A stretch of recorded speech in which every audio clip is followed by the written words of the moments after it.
Waziri Mkuu wa Israel Benjamin Netanyahu alikimbiza hospitali ya Hadassah Medical Center mjini Jerusalem usiku wa kuamkia hii leo Mei 26 mwaka 2026 kwa ajili ya matibabu ya meno, jambo lililozua taharuki na maswali mapya kuhusu afya ya waziri mkuu huyo wa Israel mwenye umri wa miaka 76. Tukio hilo liliripotiwa kwanza na vyombo vya habari vya Kiebrania kabla ya ofisi yake kuthibitisha rasmi kuwa kweli alikuwa amefikishwa hospitali kwa kile kilichoelezwa kuwa matibabu ya meno yasiyo ya dharura. Kwa mujibu wa taarifa ya ofisi ya waziri mkuu, Netanyahu aliwasili katika hospitali hiyo usiku kwa ajili ya matibabu maalum ya meno bila kutoa maelezo ya kina kuhusu tatizo lililomfanya kufika hapo au aina ya matibabu aliyopatiwa. Hali hiyo ilichochea uvumi mkubwa ndani ya Israel, hasa kutokana na historia yake ya matatizo ya afya na shutuma za muda mrefu kwamba ofisi yake mara kadhaa imekuwa ikichelewesha kutoa taarifa za afya yake kwa umma.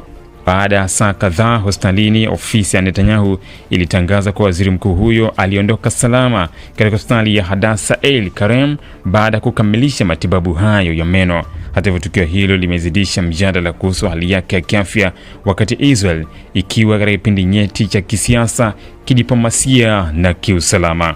Afya ya Benjamin Netanyahu imekuwa mada kubwa ya mijadala nchini Israel tangu mwezi uliopita alipofichua kuwa hivi karibuni alikuwa amepatiwa matibabu ya mafanikio dhidi ya saratani ya tezi dume. Kilichovutia zaidi ni kwamba waziri mkuu huyo alikiri kuwa alichelewesha kutoa taarifa hiyo kwa umma kwa makusudi, akidai kuwa wakati wa Israel ilikuwa katikati ya vita vya hivi karibuni na Iran na kwamba Tehran ingeweza kutumia taarifa hizo kama propaganda ya kuonyesha udhaifu wa uongozi wa Israel. Hata kabla ya swala la saratani, Netanyahu tayari alikuwa na historia ndefu za changamoto ya kiafya ambazo zimekuwa zikifuatiliwa karibu. Mwaka 2023 aliwekewa kifaa maalum cha kusaidia mapigo ya moyo baada ya matatizo ya moyo yaliyozua hofu kuhusu uwezo wake wa kuendelea kuongoza taifa hilo. Tukio hilo liliibua mjadala mkali baada ya kukosolewa kwa kutokuwepo kwa uwazi wa kutosha kuhusu hali yake ya kiafya. Mwaka 2024 pia alifanywa upasuaji wa ngiri mwezi Machi kabla ya kufanywa tena upasuaji mkubwa wa kuondoa tezi dume mwezi Disemba mwaka huo.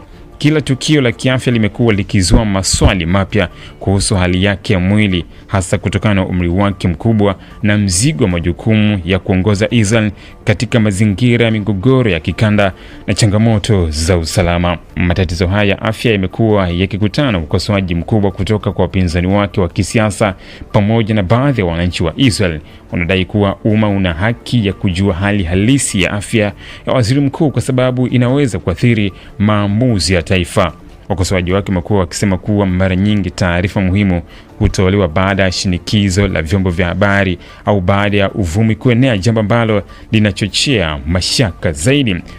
Wakati huo tukio la hospitali limekuja wakati Netanyahu anaendelea kukabiliwa na kesi yake ya muda mrefu ya ufisadi.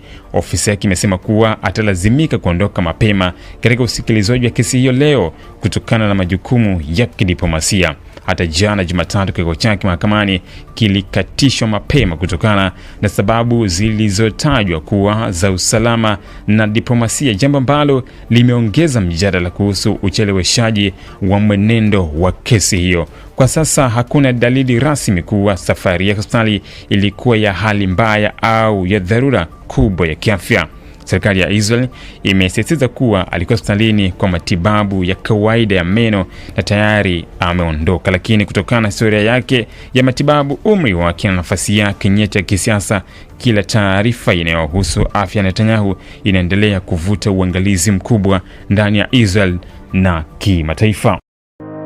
Ili kuwa mwanafamilia bora wa Global TV, usisahau kusubscribe, like, kushare na kucomment. Baada ya kusubscribe, bonyeza alama ya kengele ili kupata taarifa kwa kila video inayopanda Global TV Online.